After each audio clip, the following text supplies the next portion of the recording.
হামলা চালিয়ে গুড়িয়ে দেয়া ব্যবসা প্রতিষ্ঠানের সামনে বসে অসহায় চোখে চেয়ে আছেন ষাটোর্ধ্ব হারুনুর রশিদ।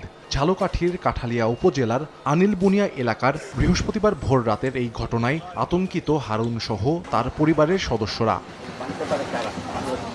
ভুক্তভোগীরা জানান, মুখোশধারী দুর্বৃত্তরা দেশীয় অস্ত্রের মুখে হাত ও মুখ বেঁধে জিম্মি করে পরিবারের নারীসহ 7 সদস্যকে। পরে ব্যবসা প্রতিষ্ঠান ভাঙচুর করে লুটপাট চালায় বসত ঘরে। খবর পেয়ে স্বজনরা 999-এ ফোন দেয়। ঘটনাস্থলে পৌঁছে ভুক্তভোগীদের উদ্ধার করে পুলিশ। দাবি করা হয়, জমি নিয়ে বিরোধের জেরেই এই ঘটনা।